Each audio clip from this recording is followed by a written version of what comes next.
morning, everyone, and welcome to the AM 1150 Garden Show. Ken Salvail and Don Burnett here today to answer your gardening questions and to, just talk about gardening. What a beautiful day out there. And Don, how's your morning looking?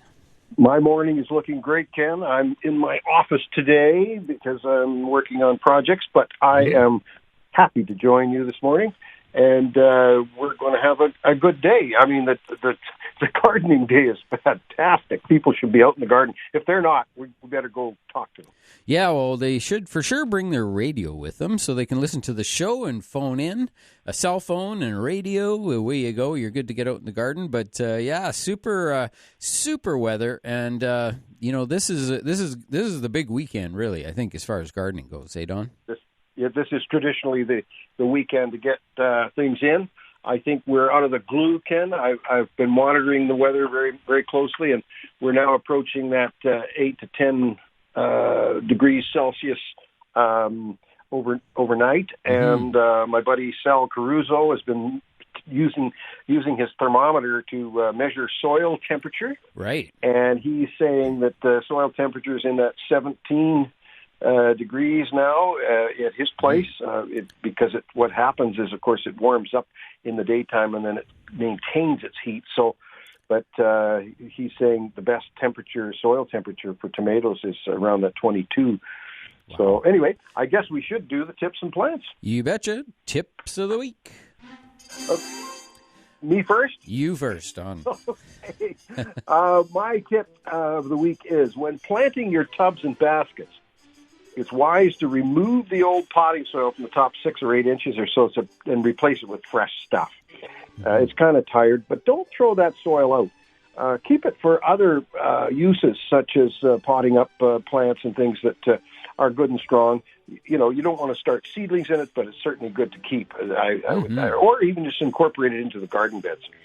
Plant of the week this week is a beautiful clematis, Queen of the Vines. I don't know what the variety is. This is one of the ones we got from our good friend Helen last year. Oh, yeah. And I sent you a photograph of it, Ken. I'm not sure whether you got that or not, but boy, oh boy, what a deep, dark purple it is. It is a beauty. We should see if we can get that up on the social media. Maybe I'll push that ahead for you. Yeah, I do that. And mention, of course, the little tiny flowered Aquilegia that's right in front of it. It just really sets it off. Yeah, it's a beauty. All right, I also have a tip and a plant this week, and my tip of the week is that it is a traditional time of year to start moving things out for sure.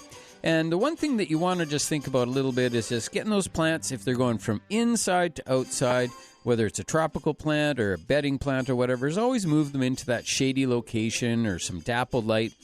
We've been talking about this a lot for the last couple of weeks, but, this is the big weekend for moving the tropicals out, and just don't put them out in the full sun because they might just burn up. It takes them about 7 to 10 days to adapt to the full sun conditions, or even just part sun, actually. So that's my tip of the week. And my plant of the week this week is a tree peony. Just because this is when the tree peonies are blooming, and they took a little bit of a beating in that windstorm the other day, but they are certainly a beautiful plant. One of the most incredible flowers of the garden. Often, they call them the dinner plate size peony flowers, 10 or 12 inches in diameter, depending on the variety. Some are okay and some are spectacular, but hey, tree peonies, it's a good one. Give them a try in the garden. And that's my tips and plants for this week. Remember to check growercoach.com. There you go. Yeah. All right. So, Don, that, it's funny, I was just doing a video yesterday about repotting my Bergmansias, and getting them out. Right. So I videotaped that and definitely took off all the old soil, and put some new soil in for sure. But, what I put in the bottom of my pots, because I had these large pots, was a bunch of old soil that I had left from last year.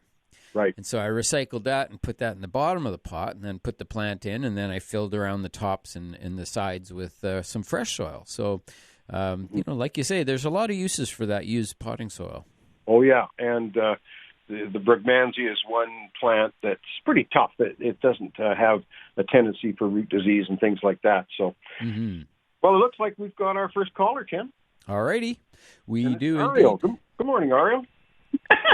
Good morning, gentlemen. I think it's hilarious that Ken's tip of the day was about tropicals, and I'm phoning about Schlumbergera, and also the Crassula ovata. Oh, yes. Very nice. And so what would you like to know about those two? Just moving them out? When can we put them outside? Well, I would say now is the time.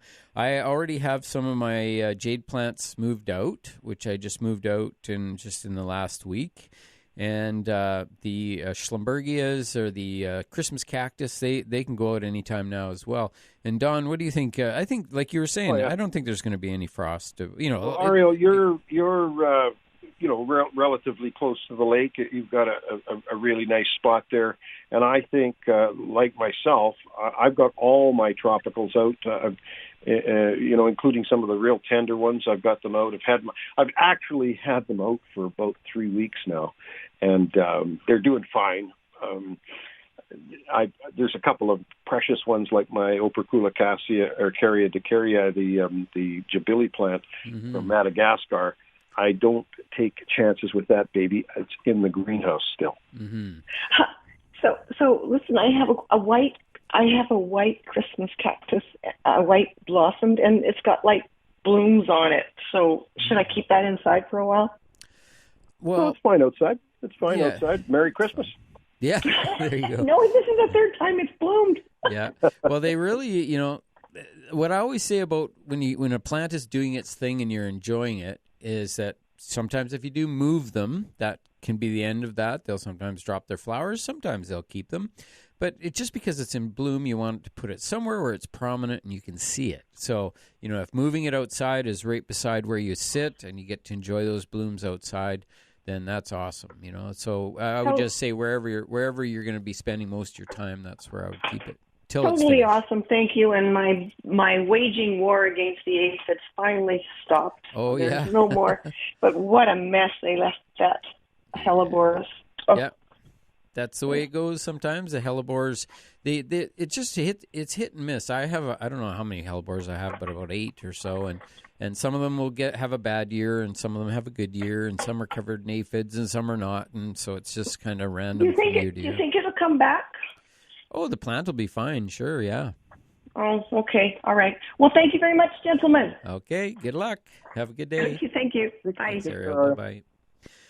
All righty, yeah. So, love those hellebores. They've been just beautiful this year. Last year we had that real cold snap, and I'm trying to think which year is which. Let me just think back. Yeah, so the previous year, so that would have been 1920. That would have been the year that we had that really cold snap in February, and it knocked a lot of those hellebores almost, down and out for the count, And I lost, I think, about 4. But then I followed your lead, Don, and this winter when I heard that cold snap was coming in February again, I wasn't sure how cold it was going to get, so I covered all my hellebores. And success when I removed it, I only had to cover them for about 2 weeks, and then I pulled the tops off, and they were fabulous. Yeah, and I just used pots. I just covered mine with nursery pots. Yep.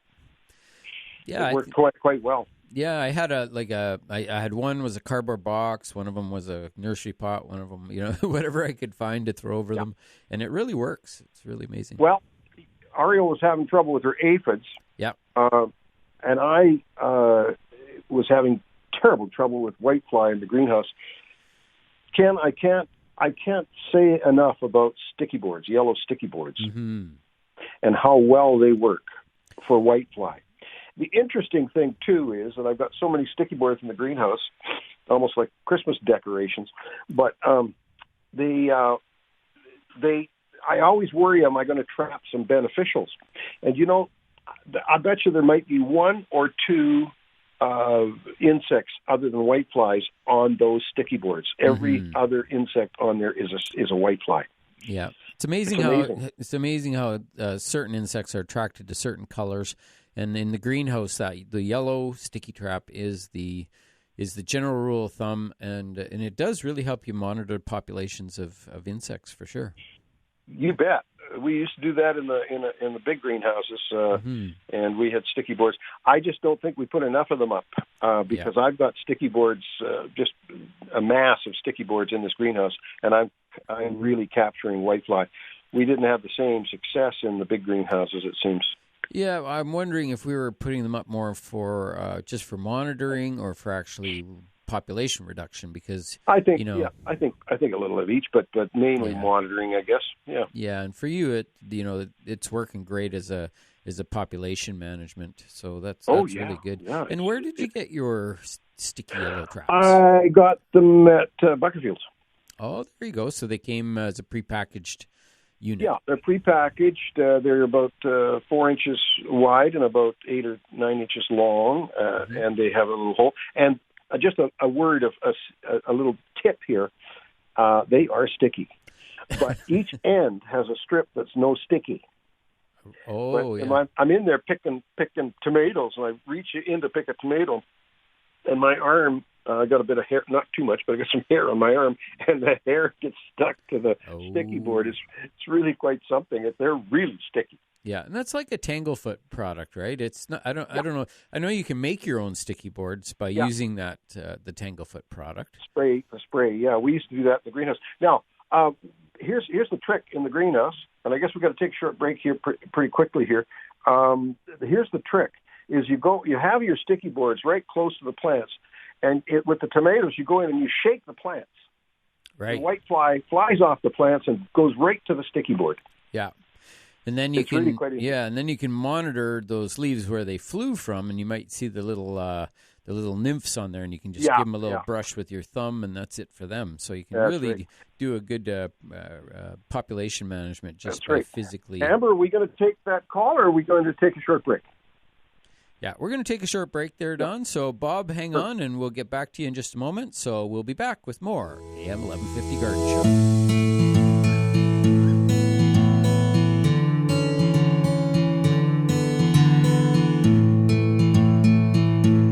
Welcome back, everyone. We're just going to go straight back to the phone lines. Bob, you're still on the line there? I am here. Fabulous. How's it going today? Good morning. I can barely hear you. Oh, there you go. It's that Bob. How you doing there, Bob? Good morning. How are you? Good. Nice to hear from you. Good. I can barely hear. Can you hear me? Yeah, we can hear you loud and clear on this end. Okay. Yeah. Well, nice to hear. Talk to both of you. Thank you for your program. Also, your tip, Dawn, this morning was brilliant about the top 15 centimeters in the pots. Yeah, absolutely. I did just that, and my hanging baskets and my garden pots have never been better, so thank you. Oh, good. Now, can I put an announcement, a local history announcement on? Absolutely. Well, I'm a director at the Lake Country Museum up in beautiful Okanagan Center. It's in the old schoolhouse. And today we're having a book sale and a sale of assorted collectibles that we're disposing of, and it will be from noon till 5, or till 4, I should say, noon till 4, at the front of the museum. That's the old schoolhouse in Okanagan Center. And for $1 or $2, you can pick up a book, or you can maybe pick up a piece of china or something for a few dollars. Next door is the beautiful patio cafe. You could have a lovely meal. They have vegetarian, vegan, regular food, ice cream. So it'll be a nice outing to go out to Okanagan Center. Yeah, so beautiful out there, isn't it? It is beautiful out there, yes. So just a plug, if people have loose ends, and they might even be really brave and go for a swim. Yeah, there you go. Yeah, you'd have to be brave, I think. Yep. Years ago, Bob, we were doing a landscape job. This back in the 60s, doing a landscape job there, and it is beautiful. It was right on the lake. We were doing a job that was right on the lake. And it is. It's in the old schoolhouse, and 1932 schoolhouse, and it's a lovely place to go for a drive and maybe stop at a winery out there. So just enjoy being in the beautiful Okanagan. You betcha, Bob. Yeah. Great to hear your voice. Thanks, guys, and thanks for your great work with the gardening program. Oh, you're very welcome. Thank you. Happy Victoria Day. Yeah, Happy you to too. do it. All the best for Victoria Day, too. Thanks, guys. Victoria. Yeah. Take care, Bob. Okay, bye-bye. Thanks for calling. Yeah, there you go. So that's out in Okanagan Center. Of course, you can get that way by just sticking to the highway, getting to Osceola Road. by the Tim Hortons there at the far end of Winfield from Kelowna, and up over the hill. Just stay straight, and you're on Okanagan Center Road West, and it's just right there, about a kilometer down the road. What a beautiful spot. It's just like a little piece of heaven out there. Right on, Kent. We've got Patty on line 3. Good morning, Patty. Good morning. Good morning. So I have a question about a lilac bush. Mm-hmm. I had a lovely lilac bush, but had not one single bloom on it this year. So I would like to prevent that from happening next year. So wondering what I could do. Well, first thing that comes to mind is that the buds set in the summertime. So often that sort of August timing, you really can't be doing much pruning on them. If they're trimmed or pruned, and actually I find if you prune them pretty much any time, like if you give the whole thing a haircut, it can often delay the bloom for a year or two. And so it's pruning that really causes them more difficulty more than anything. So if you have a lilac and you just never touch the thing, often they'll perform their best. And so do you think yours was pruned last year or in the fall? Yes, it was pruned last year. Yeah. So that's the thing is really I just wouldn't prune it.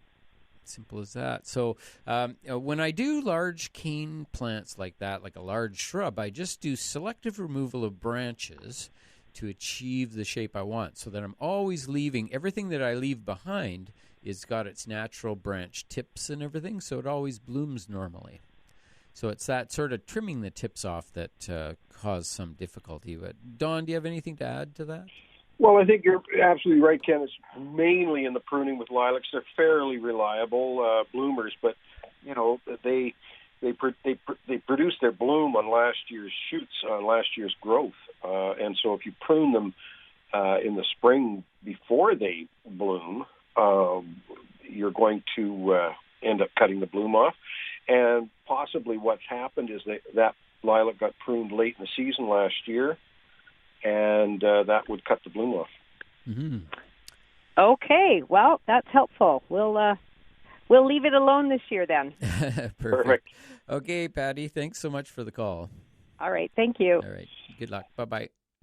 Yeah, Ken, hopefully that thing blooms again next year. Oh, that'll help. They're pretty reliable.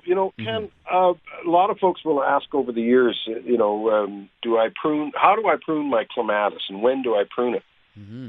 Well, clematis really, lilacs. Of course, there are a couple of different types of lilacs, the patula and the various other, the Miss Kim and that sort of thing. But with clematis, there's 3 distinct groups of clematis that have 3 distinct ways of pruning them. And they're called A, B, and C. Sometimes they're called 1, 2, and 3. The 1 is you don't prune them at all hardly. You just tidy them up and clean them up. 2, or B, you do a thinning out and maybe partial pruning. C, you really hit them hard, like Jack Manny and a few of them, Ville de Leon. Those are C's, and you prune them hard. Like cut them right to the ground, yeah. Yeah, you prune them right down to 6 inches or whatever from the ground, and they come up very quickly, and they bloom on that new wood right from the bottom to the top. Mm-hmm. So one of the ways you can tell if it's one that you prune from hard or prune, if you have a clematis that it bloomed all at the top and nothing from the bottom up, that is one that you should have pruned down. Mm-hmm. Now the other thing too is I often say, well, just prune it right down to 6 inches, and if it doesn't bloom, you shouldn't have pruned it. Yeah. But make a note of that. Make a note. Because it doesn't help. You keep doing it every year, and that thing never blooms. Yeah. That's right. Yeah. You got to take note of it. And that's a lot what gardening is all about, is taking notice of, keep being observant. What's going on out there? Because making a note. We have a habit as human beings to notice something and then do, like you say, Ken, do the same darn thing over again. Yeah, and what, I don't know if it's just me, but my memory's not as good as it used to be, and I tell you, I forget things so quick. I just got to get in that habit of writing everything down so that I can remember what I have to do, and then I forget to look at the list, right? That's the Yeah, problem. But you're just a kid, Ken. I don't quite understand how that can happen, but you're just a youngster. There's lots of stuff falling off the edges. I think that's what it is. That's right. Yeah. 250-862-2525 to get through to Ken and I today. We enjoy being here every Saturday morning, and especially on a day like this where it's beautiful outside. The sun is shining. It's warming up nicely right now, and things are really hopping in the garden. But as much as Ken and I've gardened all our lives and been involved in the horticultural industry all our lives, we have errors and mistakes and also death in the garden. Challenges. Challenges. I've got a Burnett that we got from Helen last year out of her garden, and it was beautiful last year. It was huge, Ken. Huge. Really? Yeah. And it died down, of course, in the wintertime, which they do. And it started to come back this spring. It looked like, here it comes. Yeah. And boy, all that new growth just wilted and died, and it still has one little leaf starting to push now. Right. It's rotted. Really? The crown is rotted. Oh. And I had that happen to one of my trilliums too. That's just a sad story, Don. Oh, very sad, and I don't know what to say other than that. I shed a couple of tears when that happened. But that's what you do as gardeners. I'll tell you my Burnett experience, just because mine have been in now for I think about 10 years or so, and because I have very shallow soil. And what I really have is I actually have really shallow soil. Like I have about 4 to 5 inches of actual soil depth, and then underneath that is road crush.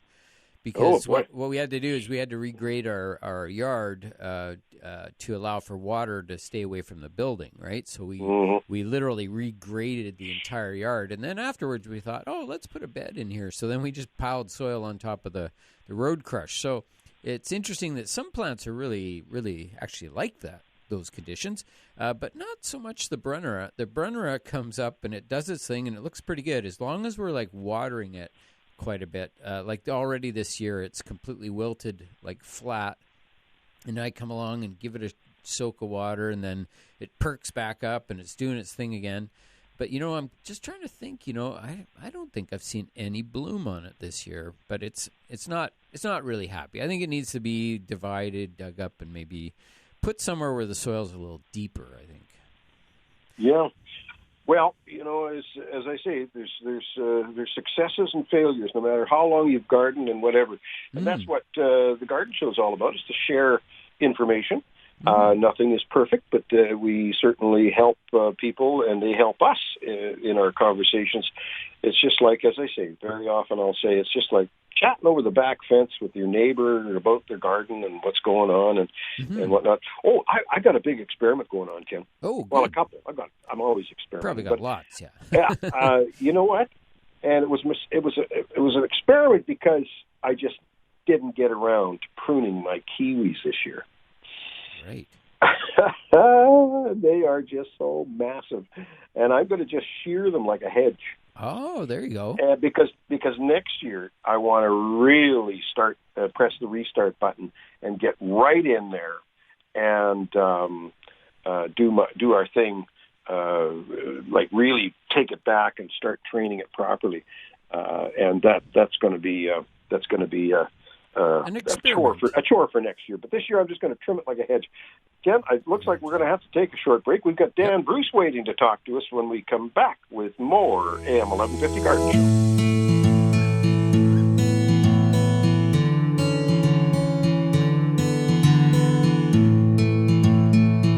Alrighty, we are back, and we've got a special caller on the line. We have Dan Bruce on the line. Good morning, Dan. Good morning. How are you? We're doing very well, thanks. And so, you've got your weekly report. I'm not sure if you have any hummingbird news. Well, the hummingbirds are few and far between. Oh. Right now. But with the temperatures going down like they have been at night, who can blame them? They're hanging back. Where do they go? Well, if I knew, I'd go there too. So there's something you don't know, Dan. The list of things I don't know is absolutely mind-boggling. I know, I get it. Yep. What have you got up your sleeve today? Well, last week we left Andrew Carnegie holding the world's largest cactus and one of the world's largest dinosaurs. Mm-hmm. Yes. And I got thinking about cactus, and it is a fact that cactus is native to the Western Hemisphere, North, Central, and South America, except for one species, which is found in Madagascar. I was just going to say, I bet it's in Madagascar. I don't know how it got there. That was going to be the next question. Well, yeah. That's another thing I don't know. There are no cactus in the Sahara Desert, that sort of thing, no? Sorry, the line is very faint. Yeah, I know, because I'm calling from home here, Dan. Are there no cactus in Africa? Not like native, no. Wow. Interesting. So, one of the really widespread genera of cactus in the Western Hemisphere is, of course, Opuntia. Right. And Opuntias are found in the hot tropics. I had an Opuntia experience at the Maya site at Tulum in Mexico, an experience I don't want to repeat. Uh-oh. And I've also had an Opuntia experience while working at Nicola Ranch in Merritt. Oh. When I was riding along, minding my own business and doing what I was supposed to do, and all of a sudden my horse went insane for no apparent reason. He had kicked up a pad of Opuntia fragilis, which had stuck to his belly, and then the back cinch had sort of rubbed it in, and he exploded. Wow. Oh, my goodness. I can imagine, because, the Opuntia is the native Opuntia here, the fragilis.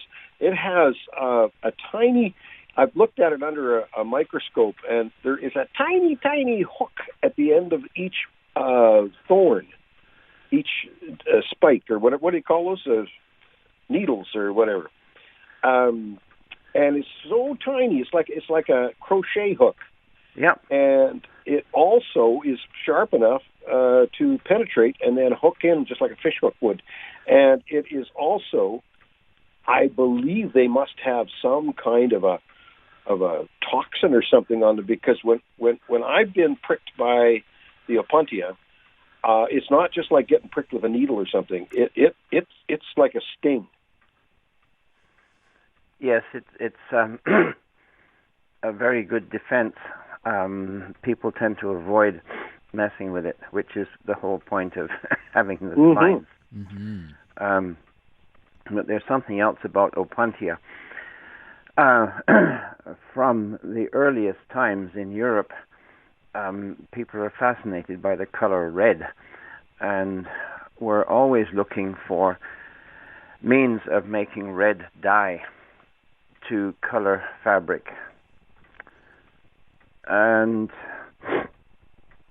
in Europe, there were a few plants that gave a red color, but it was kind of so-so. Well, red if you're really looking at it in the right light, or sort of reddish, but not anything to get really excited about. And experiments were going on all the time to try and find a decent red color. Anyway, when the Spanish conquistadores arrived in the Caribbean and went on into Mexico, they got into the Valley of Mexico, and the Aztec people there sort of looked and said, well, you guys are wanting red. This is red. And they showed them a red dye that absolutely blew the Spanish mind. They'd never seen anything like this. Brilliant red. And it was made, as they discovered after a bit, they didn't believe it to start with, it's made from an insect. Right. And the insect lives entirely on the Opuntia cactus. Ah, interesting. So there was an immediate rush, not a gold rush, it was a red rush. A beetle rush. A beetle rush. And businesses were set up. The plant and the insect were shipped to Europe, where they didn't do because it's too cold. But as is usual, in the background, there were Scottish businessmen.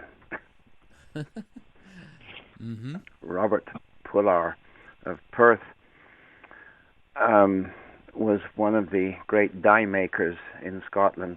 Now, this is, of course, much later than the Spanish discovery, but it was really Scottish technology and inventiveness that got the whole dyeing business going. So the Royal Botanic Gardens at Kew were instrumental again in identifying the proper Opuntia cactus and distributing it to various places that were setting up the cochineal insect business. Ah, right. Now that sounds familiar. See, the pattern tends to repeat itself. Botanic gardens, Scotsmen, and plants are always in the mix. Right. Isn't that cool? But once the cochineal business got going, of course, then the red dye became extremely popular, much in demand. And you've heard about the American revolutionaries referring to the redcoats. Right. Well, they were the cochineal coats. Wow, that's a great story, Dan. That is very cool. Very cool. Interesting. Anyway, I was at the greenery and picked up another hardy Opuntia to add to my little collection that you started for me, Don. Yeah, I've got a few Opuntias, and unfortunately, oh man, they're really hard to identify and get the proper names down to them. There's something, you got to look at the flower, you got to look at the form of the plant, you got to look at all sorts of stuff to pin down a name, an actual name for them. And you've got to have the flower to determine for sure what it is. And in this particular instance, the greenery let me down. The plants are in good shape, but no names, not this time. No, and they're doing a pretty great job, really. But they can't be on everything. And Opuntias really are. John from the Garden Club, he's a real fanatic Opuntia guy, and he told me that it's really difficult to identify them. And unfortunately, when I bought a lot of these cactus, I bought them from the gal that no longer is with us. She passed away, but she was operating down in Karameas, and I bought some cactus from her, and they were identified when I first got them. But unfortunately, things have got mixed up, and I maybe one or two. There's one Opuntia from Wisconsin that's still marked with its proper name, but the rest of them, I don't know. And I also have, of course, I got the Cola cactus too, the Cola Opuntia. Choya. I'm sorry, Dan. You corrected me the other day. It's not Cola, it's Choya. Well, at the greenery, the names are indeed getting used, and it makes it so much better because when you're buying something, then you know what you're buying. You bet you, Dan. Yes, exactly. We're gonna have to move on. It's 8:45. Time for a break. We always appreciate hearing from you, and that was a fascinating story on that ended up the red coats. That was Very really cool, a great yeah. ending to that. It was great. Thanks, Dan. Well, we will try and follow on next week with something else. Yeah, You bet. perfect. All right. Okay, Take thanks, care. Dan. Take care. Bye for now. Bye-bye. Bye. Short break, 862-2525 to get through to Ken and I today. And on that note, we'll be back with more AM 1150 Garden Show.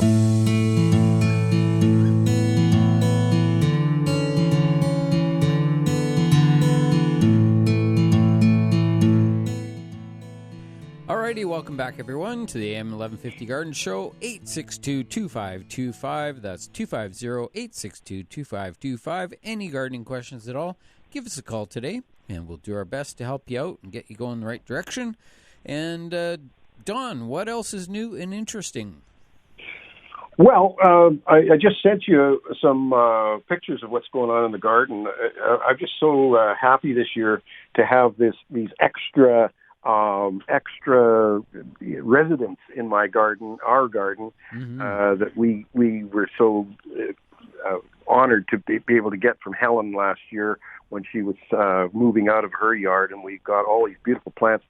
Unfortunately, I can't name them all, but you see that there's a few heucheras that are really, really nice. And most of the stuff that Helen had was very dwarf alpine type of plant. Mm-hmm. And those heucheras are beautiful. And I think one is there that you see is a heucherella. And I also have a couple of geraniums. And now the interesting thing is, people think of geraniums as the zonal geraniums, the pelargonium geranium that you pick up in the garden centers every year.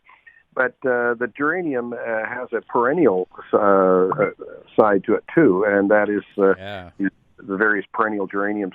And then there's some weedy ones, too. There's some bad geraniums, but mainly the perennial geraniums, especially the ones I got from Helen, are very compact and mounding. It's very cool. Yeah, I can see the picture, the one you have sent me there. It looks like, hard to say which one it is, but it looks like either ballerina or cineraria, which is a nice one. And I unfortunately don't have the names for it. Yeah, it's one or the other, I think. So that's good. Beautiful plant. I think we have a caller on the line. We're just going to...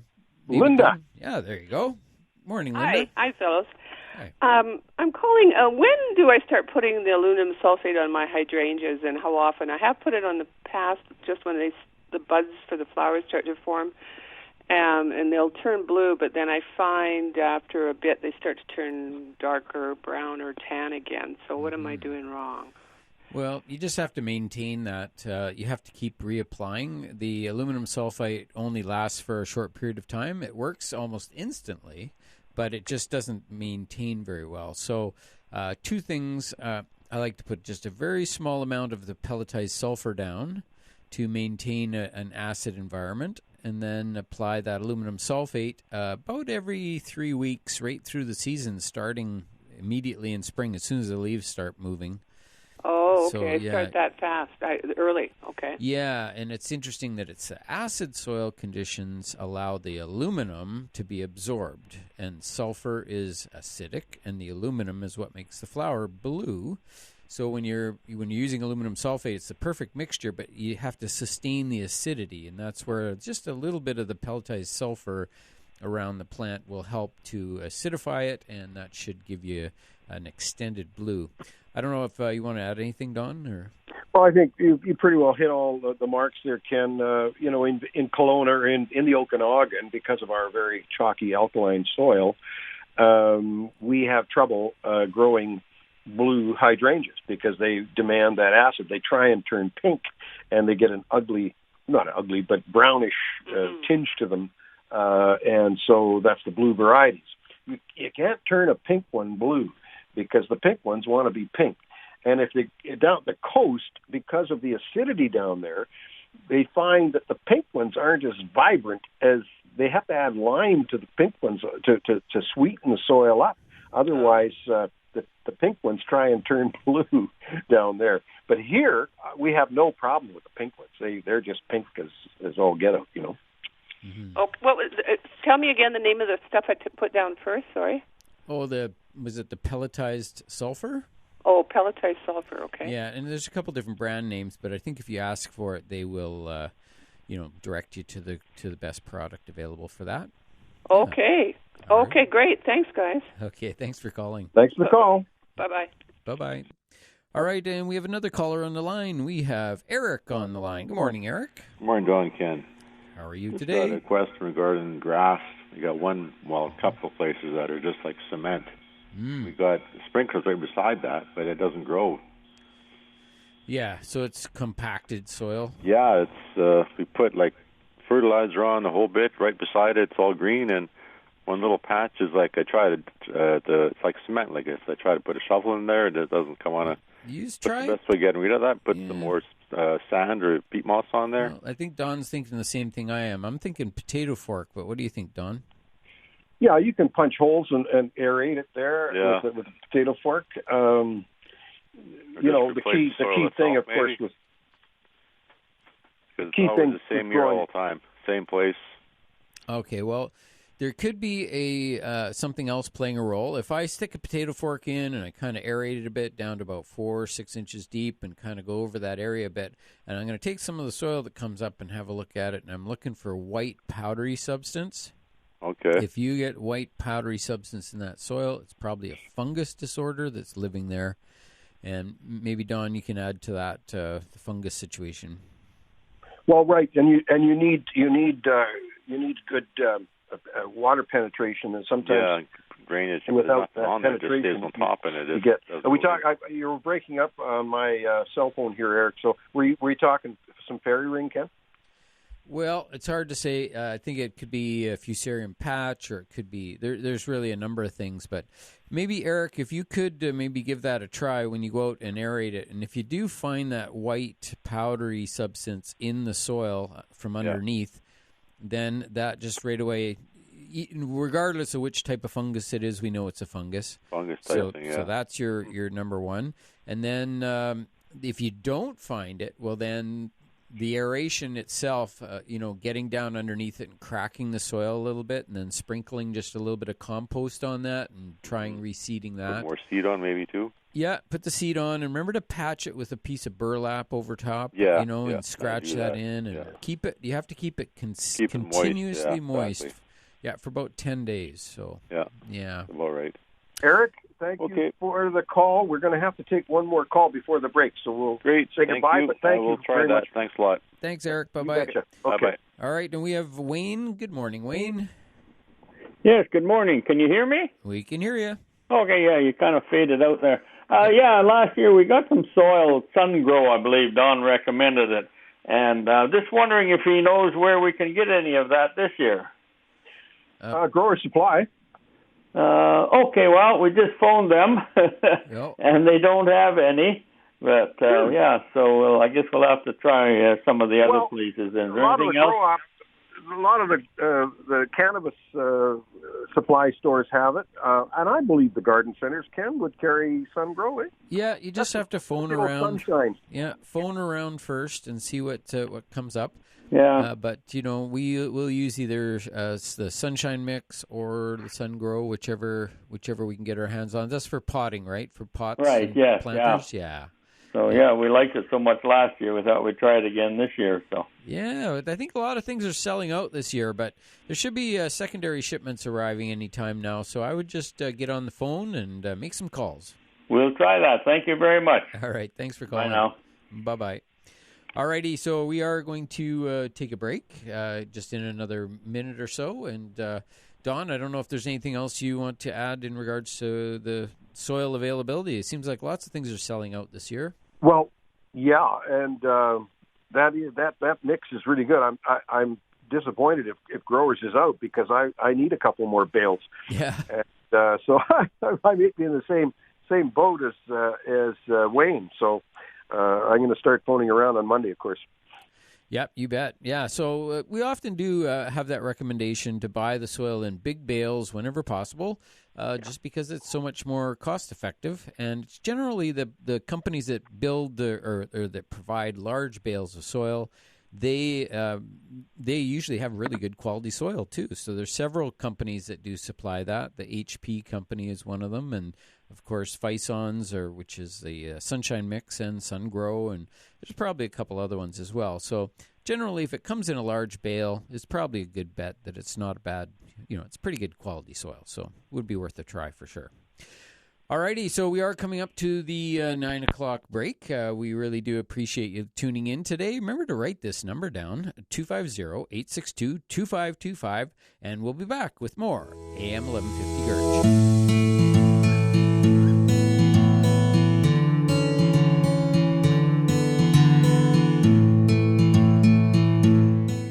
Alrighty, welcome back, everyone. It is a beautiful day out there. Oh my God, it is going to be a lovely weekend. It is a lovely weekend already, and this is the big weekend when people traditionally do. They always say, don't put your warm-loving plants like tomatoes and peppers and things out until you hit the 24th May long weekend, or sometimes even a bit later. And Don, you were talking off the top of the show about soil temperature. Yeah, you bet. Sal Caruso, my buddy down the street from me, is doing some experimenting with his thermometers, 1 inch deep, 2 inches deep, 5 inches deep, and whatever. And he hasn't filled me in completely on his experimenting results, but interestingly enough, the soil temperature maintains a fairly decent temperature. Even though the nights get down, the soil temperature maintains a fairly good temperature. I guess it has a tendency to hold the temperature. It's hard to. I don't know the science behind it, but it's interesting. But what I've done is I've taken a short heating cable, okay, and like a short one. You can buy them. Oh, I think this one's about 4 feet long. That's the one I use in my fig greenhouse in the wintertime. I put that heating cable in there. And what I did was I dug a hole and I wrapped the heating cable around the perimeter of the hole underneath the ground with the plug sticking out of the ground. And I planted the tomato in there. So the heating cable is right wrapped around the root per se. Right. And I am seeing a difference in the plant's growth. The one beside it without the heating cable is not doing quite as well as the one with the heating cable. Not a huge difference, but a difference. Yeah, well, I know some of my tomato plants that got chilled. Some of my plants went down to I think 2 degrees or even 1 degree, and they never really 100% recovered from that. They're still, they're still looking wilty and not happy. So I don't know. I think. We're going to see how it goes, but, I can always pick up a few more plants if needed. We've got some of them now. We just recently planted them in, so they're hopefully going to perk up.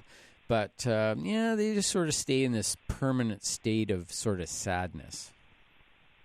So, cold temperaters and tomatoes don't mix. No, they're a tropical plant. I've got peppers out in 5-gallon pails, and they are... they're doing quite well. They started crinkling as peppers will often do. The leaves were deformed a little bit at first, but now the new foliage is looking very, very good. But anyway, it's gardening. We got a long trip ahead of us as far as the garden goes. So stay patient, folks. The warm weather's going to come, and those warm-loving plants are going to love it. I've got a second crop of radishes coming on now, and I've got my onions, my little what do you call those little onions? Green onions that I forget the name of them, but anyway, they're the bunching. They're called bunching. Oh, onions. The little bunching ones. Them coming on nicely. Yep. And do you grow any of the multipliers? I've never grown a multiplier in my life, Ken. I understand they're a great onion to grow. And basically, you buy the bulb, the multiplier bulb, and it multiplies into a cluster of onions that are a decent size. And they're very rich flavored. I find that they have a really, just really full-bodied, rich taste of them. Mm-hmm. It seems to be really, really great for cooking and that sort of thing. Just lovely. We actually, that's how you get multipliers is you get them once, and then every year they multiply. So then you keep a few handfuls each year, and every year you, almost like a garlic, you break each piece apart and put them all in again, and away they grow. And they just cool. take right off. I've just never dealt with multipliers before. Now, the old Stuttgart keeper, the Stuttgart onion set, as we used to sell, I planted those before, and they're not as sweet as the sweet Spanish, of course, but they keep. They're good keepers. Mm-hmm. The Spanish onions tend to not keep as well. I'm sort of tempted to, if I'm sort of tempted to plant those in the fall rather than in the spring, or maybe in August, because they come through the winters just beautifully. And I just I don't have as much success with the the little bulbs that you buy than I do with actual little plants. I'm not sure why that is. I mean, I don't think I've had great success with onions in general. So I love planting onions, Ken. I've got about 100 in the garden right now of the Elsa Craig, Riverside, and Walla Wallis. I've got them all marked, so I'm going to do a little experimenting and compare them.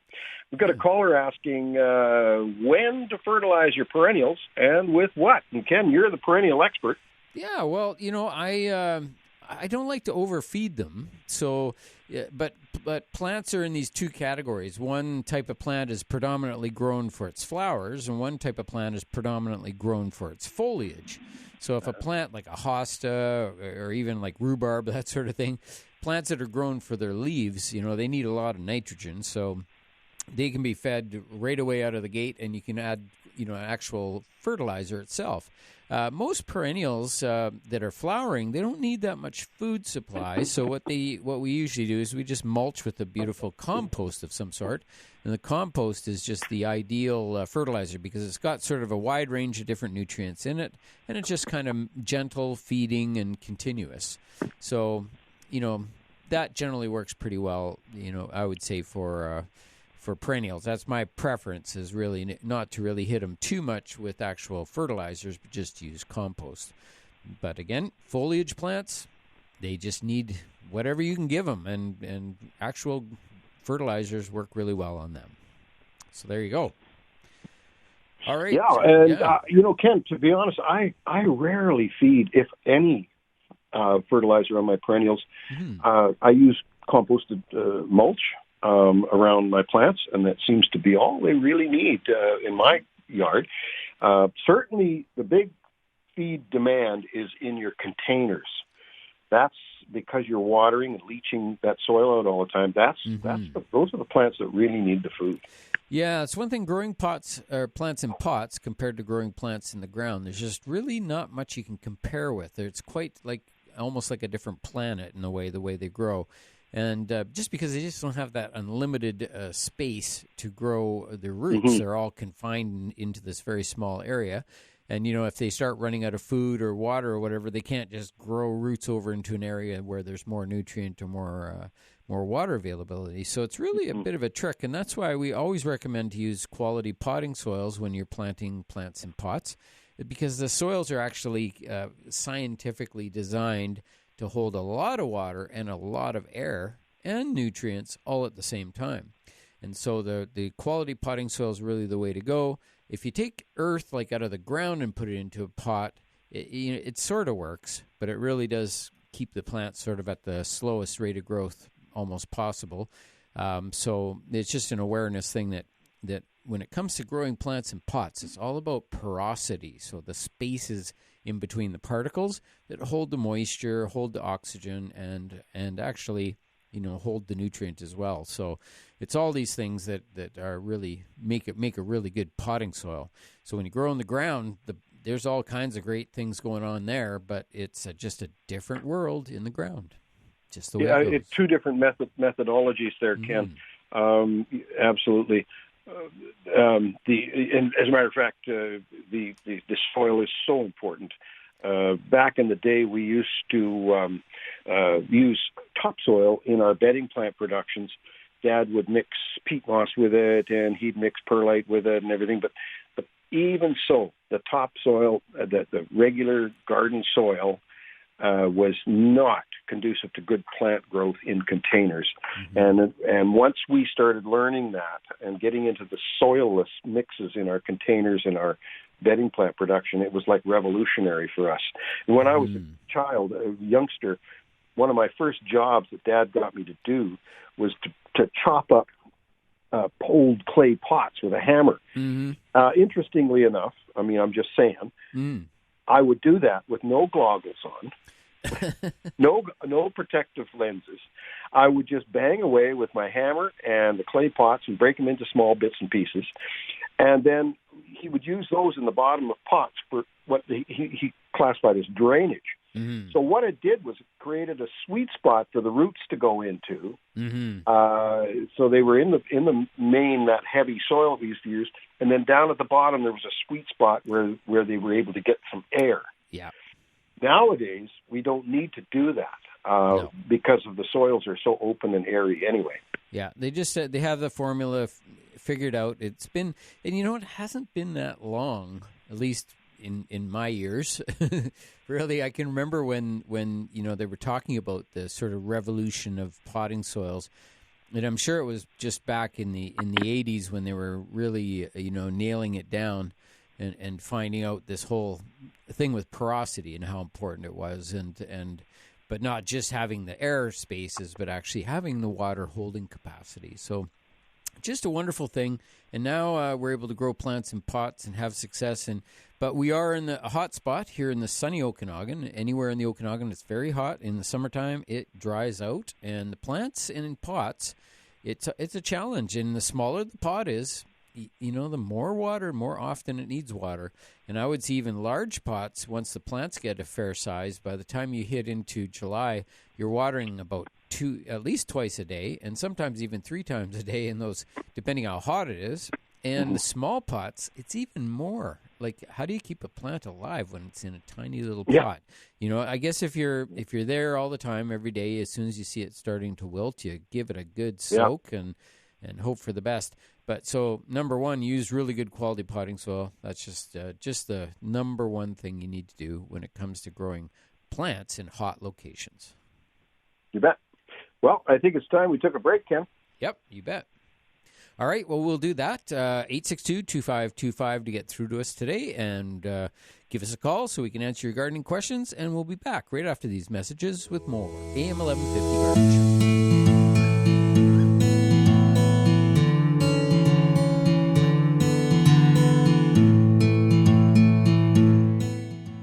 Alrighty, we are back, and it is a beautiful day out there. Oh my goodness, I can't wait to get home and get into the garden. Dawn, what's your plan? What are you going to do today in the garden? Well, I'm at home, and I'm going to remain at home today, and I'm going to, well, first of all, I'm building a little cupboard for my storage of my accessories for my new lathe. Oh. So is that a gardening half in lathe? the garden and half in the shop, you know what I mean? Right, I'm kind of a multi-layered person, I've been told, many faceted person. And I just love the garden, but I also love building stuff, you know? Yeah. And have you ever, I'm just thinking of maybe getting you to help me build a trowel, a hand trowel that I need. Would you think you'd be able to build a custom? You'd probably be able to do anything with that lathe, I bet. Well, yeah, I could make the handle with the lathe, but I have the trowel that I built in grade 7 metalwork. Oh, yeah. Yeah. Grade 7 metalwork. Still going. Yeah, and I built a trowel, and I built a hacksaw.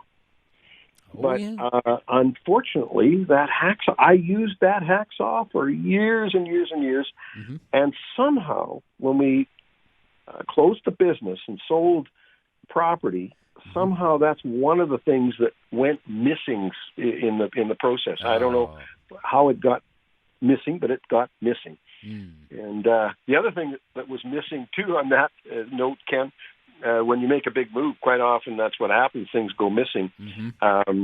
The actual, I had a tooth extractor that belonged to my grandpa Henderson, and it came with his stuff. It's the puller that pulls teeth out, and I used it for pliers in the shop quite often, and somehow they went missing too. So anyway, those are a couple of things I don't lay awake at night thinking about, but I certainly think about them periodically. Yeah, it's those things that they're just not common, right? Yeah, I know. Well, especially stuff you make. You hate to see those go by the wayside. I made a safe as well, a wall safe in grade 10 or 11 metalwork, and that's gone by the wayside. I don't know where that is. But out in the garden, I just love walking through. I do most of my watering by hand. We do have an irrigation system that when needed we'll turn on a zone or two just to give things a good soaking. But I love to go out and hand water things because you can give water to things that are wilting that need good soaking, and then keep it off the ones that don't need the water. For instance, I planted some sunflowers this year. And Ken, there's a question I have for you. I planted the sunflowers. On the package, they say they grow to 10 feet, 8 to 10 feet tall with 1.5 foot size, the big sunflowers, right? I started them early in the greenhouse. I've now planted them out, but they're only 2 feet tall, and they're starting to have blooms on them. What? Now, yeah. So I think that's all I'm going to get. I don't think it's going to grow to that 8 to 10 feet in the package. So I think it's mismarked, mistagged. Yeah, it could be. But, if you get a bunch of seeds, you sometimes have to grow all of them. And just because, I'm sure there's some cross-pollination going on there. Yeah. Or something that's caused that to happen because, we've planted some tall ones. We started them early. We moved them into the greenhouse for a while. They grew to about 3 feet tall, no blooms. And we put them outside, and now they're about 4 feet tall already. And they're fine. They're doing great, but no sign of bloom. So, well, that's good. That's a good thing because should be. You want the blooms to come later when they get taller. Because I don't think these are going to get any taller when they're blooming already. Yeah. They're not going to shoot out a side shoot and start growing tall. That's not what sunflowers do. No, that's right. And there's so many of these dwarf varieties nowadays. I'm sure that there's lots of ones that are cross-pollinating or causing some issue with trying to get a good solid giant or the mammoth series or something. Those huge ones. Just a beautiful plant to grow though, and fun to grow because they grow quite easily typically, and the birds love them and the bees love them, and they're just a great plant. Yeah, and I've seen some giant sunflowers, huge, tall sunflowers. Got a picture actually in my office with one that's almost 2.5 times my height. Now, I'm not a tall guy, but 2.5 times would be like 15 or 12 feet, 12, 14 feet tall. Yeah. Oh, it's very cool. I find to see those things, and then they nod. They nod and they look down at you. We at one property we used to have, they had a retaining wall that was about I think it was about 4 or 5 feet high, as I recall, and all along the top of that retaining wall, we'd plant in the giant sunflowers, so they would grow to about 15 feet high or so, 14 feet, plus the 5-foot wall. Right, so it was really ominous, and you'd sit in the sitting area with these giant sunflowers, and they would look down at you, and it made you feel sort of insignificant in a way. Yeah, put some big googly eyes on them, and that'll. I'll have to come and see you and borrow some. Yeah, I got some big ones. 250-862-2525 to get through to Ken and I today. We're here on a beautiful Saturday morning, talking to you and talking to each other about gardening, and that's really what we do. It's a gardening world out there, and it's becoming more and more popular, Ken. The garden centers that I speak to at Bylands and the Greenery and Rick's and Knapp's and Lake Country. I was out in Lake Country. Great place out there. I haven't been to them before. Lake Country Greenhouses. Well, they're actually Kell Lake Garden Center. Or Kell Lake, and they're under new management now, and they've done an amazing job. It's just it's talk about perennials, like really, really good selection of perennials and all kinds of really great, cool plants. I picked up a few Empress Wu hostas, which that's the biggest hosta, right? So the giant, biggest one you can get, Empress Wu, and tell me the name again. Empress Wu. Wu, W-U. Oh, okay, Empress Wu. Thank you for that. I'm always looking for big, huge hostas. Oh, they're humongous, and what a cool plant that is. And so It was funny that I just happened to be looking for them, and then I wandered in there. I think it was just day before yesterday, and I wandered in. I was looking for some assorted plants, and I looked over, and I went, "Oh my goodness, is that what I think it is?" So I ran over and checked, and sure enough, and Anna, one of the owners there, helped me pick out a couple good ones, and away I went. I got my prize. I was happy. Yeah. So you picked up an Empress Wu for me too? Well, I was actually shopping for a client, so unfortunately I didn't get one either. So, but I might go back and get one if I can find a place to put one. If you do, snag me one. Okay, I will do that. That's okay, great. buddy. Yeah, right. That's perfect. We should take a break, Ken. We can take a break because there's no callers on the line right now, but we expect some callers in, and we'll give them lots of time to call in. So we'll do that. Let's take a short break, and we'll be back with more AM 1150 Garden Show.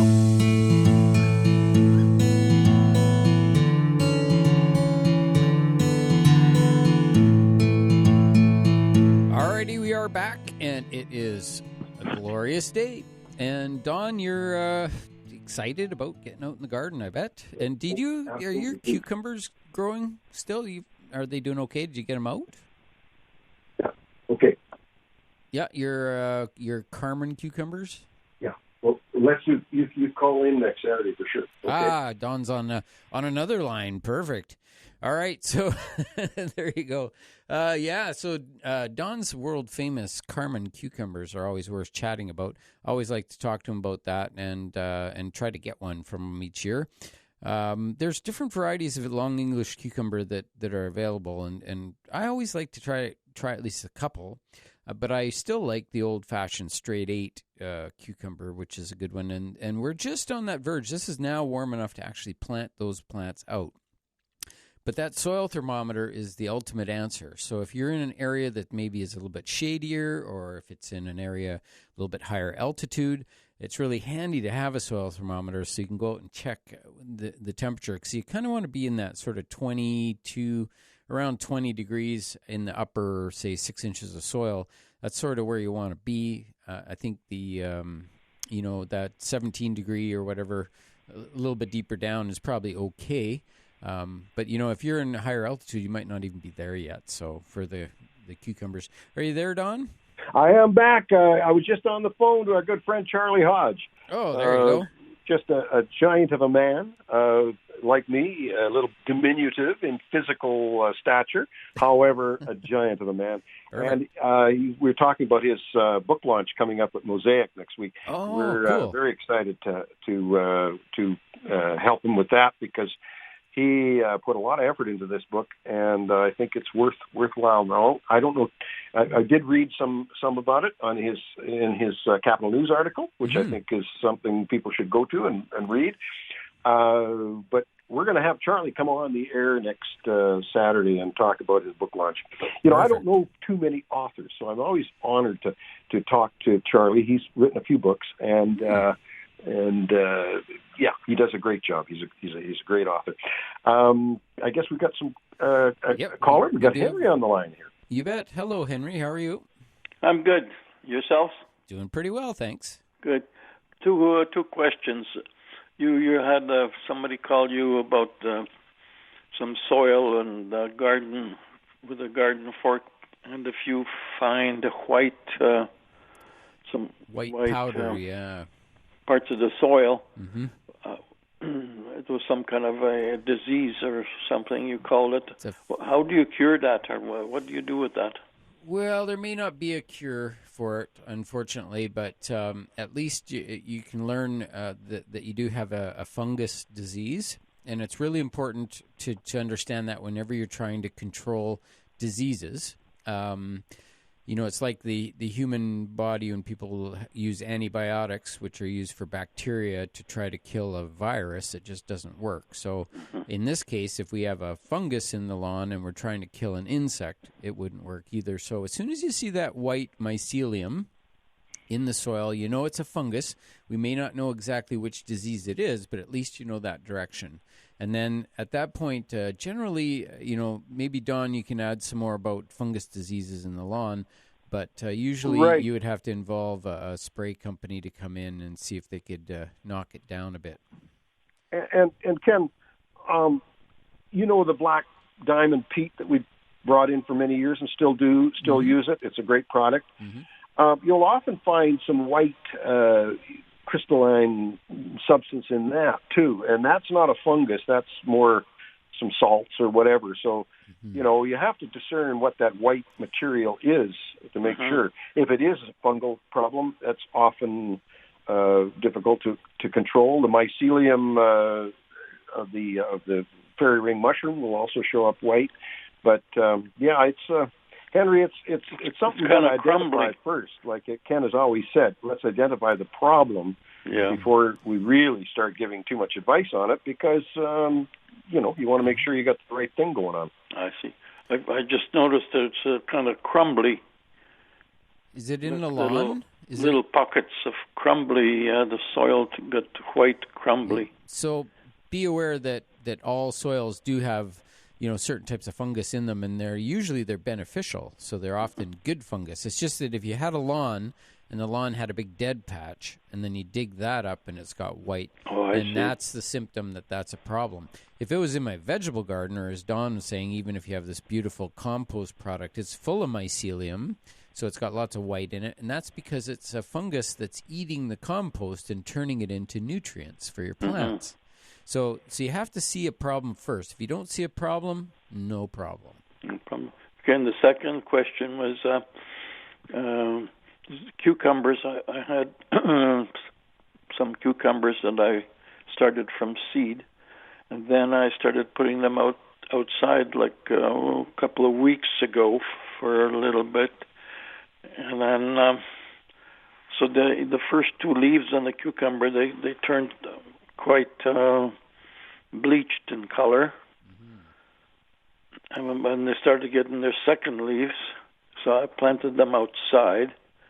Are they going to grow, or because I think they got a little bit too much sun, are they going to die, or are they going to grow? What's the new growth look like, Henry? Well, the new growth, the first leaf that's coming out, it looks like the real cucumber leaf. It's green. Mm-hmm. Well, that's an indication they're going to be okay. Okay, so the first it's two still leaves a little chilly out there for them, but that new growth showing up in good condition indicates that the plant will probably recover and be okay. I see. Okay, then. I will wait and see.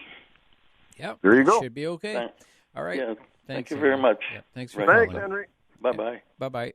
All right, and we have Dennis on line 3. Good morning, Dennis. Yeah, good morning, fellas. Enjoy the show as usual. I have a problem with, I've got a northeast-facing house, and I've got a kind of half a wine barrel thing that I've planted for quite a few years. But I'll tell you, this year I put one of those spiky kind of mauvey color things as my center. It drooped. I've never seen those things droop. Mm-hmm. And I've got some coleus and various kind of shade type plants in there, kind of putting that kind of a show instead of the regular stuff you put on that takes lots of sun. And I don't know, but I've had some plants droop on me. I've lost one. I don't know what to do. So where are you located? In the Lower Mission. Lower Mission. There's always some possibility of some frost injury. About 3 days ago, we had this in some areas, a frost came through at night, and just enough to nip some of these plants. But Don, do you have other input on that?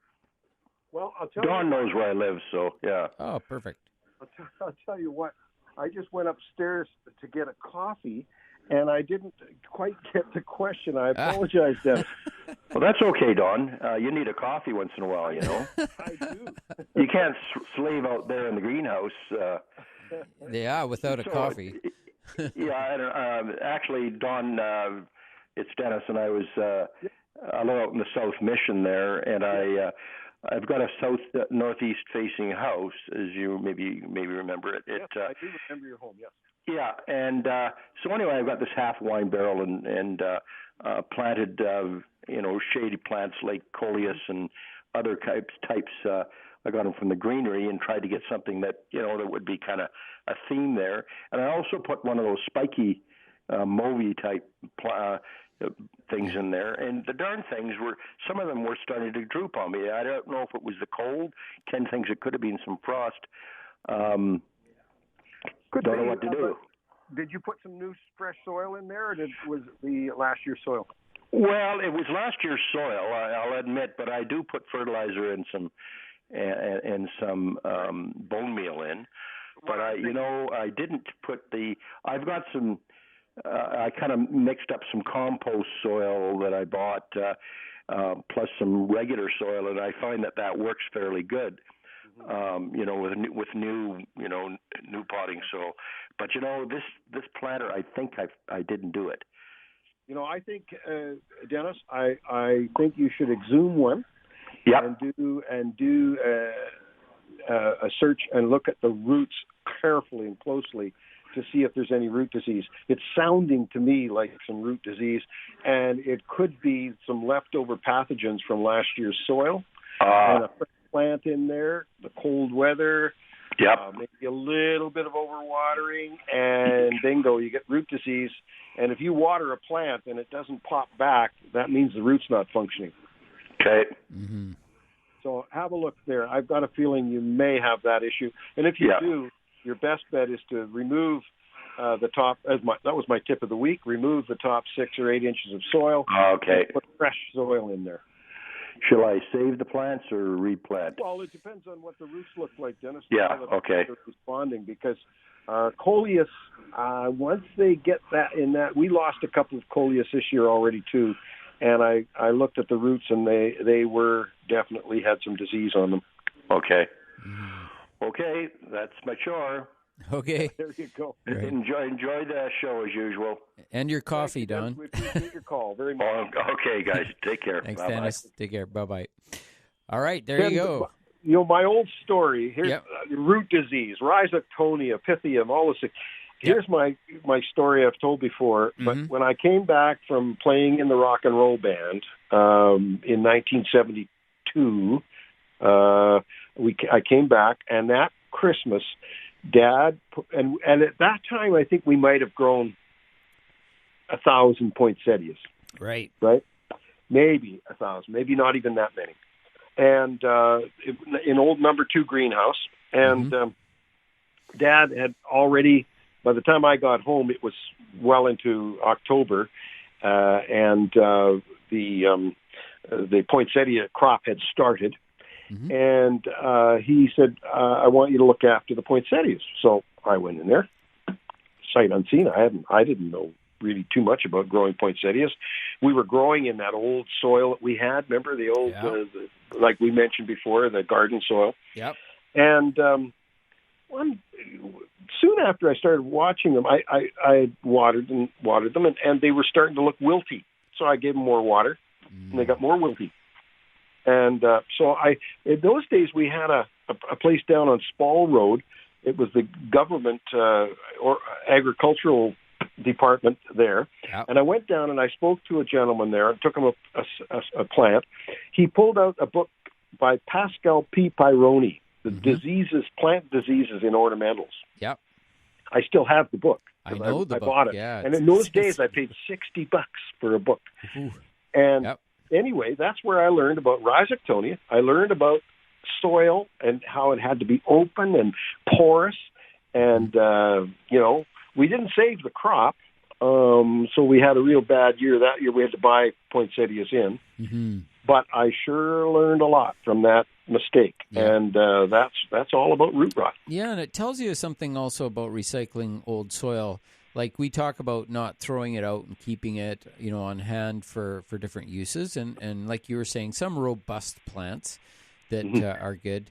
But, there is always that little bit of a fear that either the container itself or the soil and or both can carry the pathogen from year to year. And so, when it comes to growers, they have to guarantee, that the plants are going to survive from year to year. So all those containers are often not always recycled. They often start with new pots each year, or that they need to be very well cleaned. And I have heard of, people, washing them out, rinsing them clean, and then putting them through a dishwasher and all kinds of things to get them clean, or spritzing them with rubbing alcohol to kill disease that might be on them, which is, not a bad idea. So anyway, it's something that happens quite commonly. And plants like poinsettias, oh my God, they're really susceptible.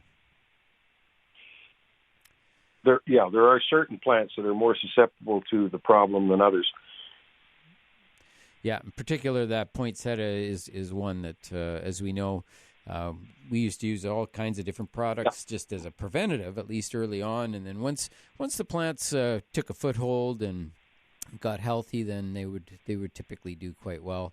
But again, it was all about that porous potting soil. And I remember, didn't we used to use a number 4 mix for those guys because it was extra That's right. aggregate. And the key thing with poinsettias is don't overwater them. Ken, we're going to take that break again. Yep. We are indeed. So we'll take a short break, and we'll be back with more AM 1150 Garden.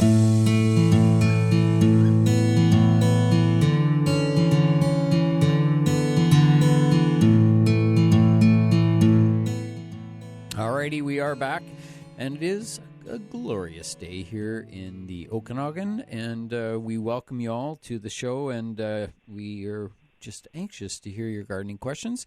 We're here every Saturday morning, and easy number to remember, but you can write it down if you like. It is 250-862-2525, and you can call in, and we'll do our best to answer your gardening questions. And so, Don, what else is new and exciting in the greenhouse? Well, the greenhouse is sort of tapering down. I've got tomatoes and cucumbers in there, but most of my tropicals and cactus collection and succulent collection have been moved out onto my shelving outside in the patio.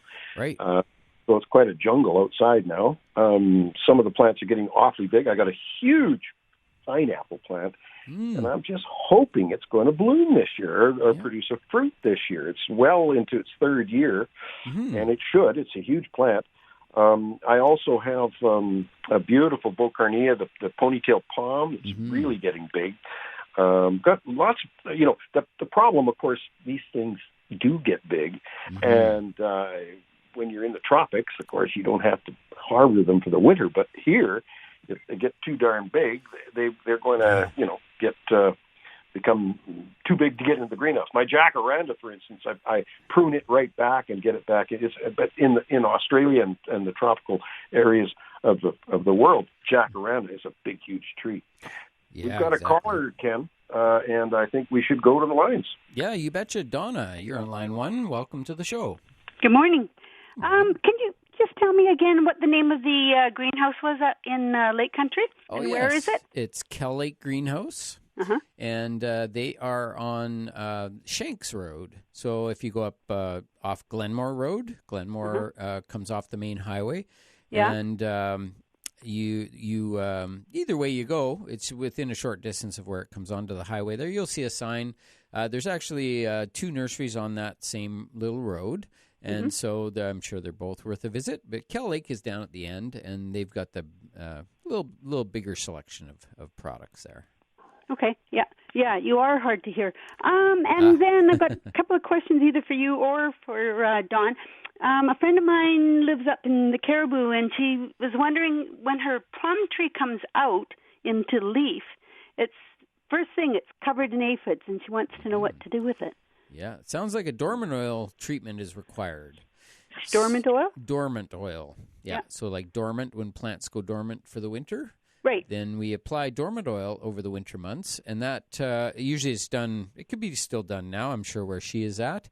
Just as the leaves are just starting to open, or even just before they open is ideal, and you just spray that on the tree, and it coats the tree, and it kills any overwintering insects, because see, as soon as those leaves... Them, right? Yeah, and as soon as those leaves come out, they're on it right away. And so you prevent them. Yeah.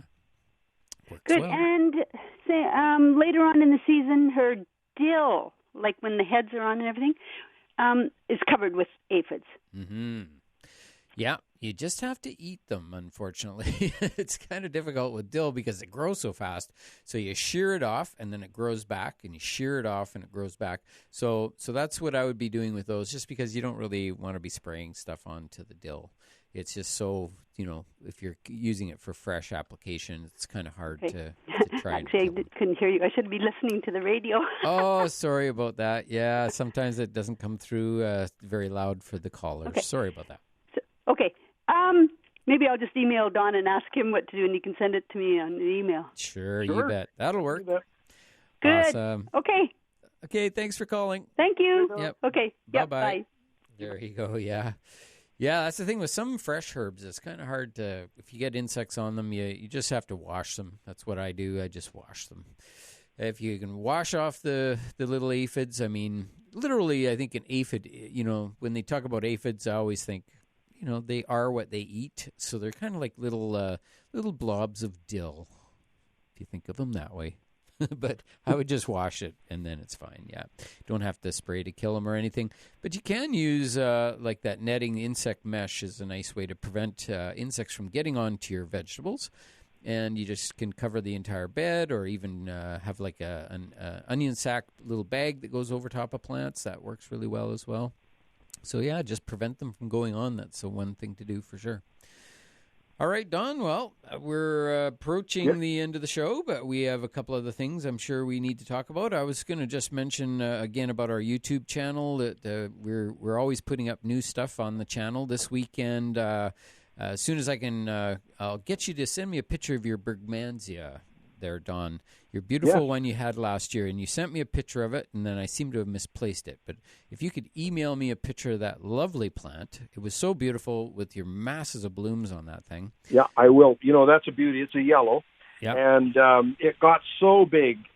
Trying to overwinter it in the pot was too much. So I just took cuttings last fall, brought the cuttings through the winter, and I've got a really nice new plant growing. They grow so quickly that's what I'm going to be doing every year now, rather than, as I was saying before, I've got so many plants that I'm keeping over winter in the greenhouse. And my greenhouse is only 8 feet by 12 feet. Yeah. And it's nice and tall. It's a tall greenhouse, but 8 by 12 is not a big greenhouse. And so it's getting full. It's full. In the wintertime, you can't move in there. I got plants all over, on the floor, on benches, up hanging from the ceiling. I got, so... Yep, time to put on an extension. Yeah, the Bergmansias are great though, because they grow so quickly and they're very easy to root. Yeah, and yours last year, I know you sent me that picture. It was so beautiful. I think it was right when you took it out of the greenhouse. I'm not sure, but it was already in full bloom, and it was just so healthy looking. And, that was great. So I'd like to use that to put on the thumbnail of my video. So send that to me, and I will hook it up and make it easy for people to find. Just go to Grower Coach on YouTube, and you can check out the many videos we have. So there you go. I will do that. I'll send it to you, Ken. Perfect. And one last note. I'm really talking to people lately about being very, very careful in the forest this year. Please. And spread the word. Be very careful out in the bush this year because of the dryness. The ground is so dry already, and it's very, very important that we watch what we do out there, and really watch your water usage too, because we're there's not going to be a lot of water coming down. I just saw a notice in the paper that flooding is not an issue this year. It's the opposite to flooding. It's going to be dry. Yeah, you betcha. Well, that's a very good point, Don. All right, well, we better do our tips and plants of the week. I'd be happy to. My tip of the week is when planting your tubs and baskets, it's wise to remove the old potting soil from the top 6 inches or so and replace it with nice, fresh, new soil. My plant of the week is the clematis. In general, I've got one here that is fabulous. Got it from our friend last year, Helen. I don't know the variety, but it's a beauty. And the clematis is often called the queen of the vines. Very nice. I also have a tip and a plant, and my tip of the week is that this is a time when typically you'll see tropical plants and things coming out of the house and into the garden, and just be aware that those plants can get sunburned, so put them in the shade and gradually move them into the sun over about a 7-day period, and that'll get them used to the direct sunlight. All right, my plant of the week is the tree peony because they're just such a beautiful thing. Huge blooms, beautiful color, just amazing. And I always put mine up on social media, and I do videos on it and everything because I love it so much. And I would probably will be doing that again, but that's the way it goes. Beautiful plant. All right, that's my tips and plants. Remember to check growercoach.com. Right on. And my Shigo quote of the week this week is, I know a person who said he could save any tree along the driveway, in the barn, stacked next to the house. In other words, he could save the wood from the tree, but he couldn't save the tree. Yep. That's very deep, Ken, as Shigo is always quite deep. Well, there we go. One more show in the books and in history, and we will be happy to see you again next week with more AM 1150 Garden Show.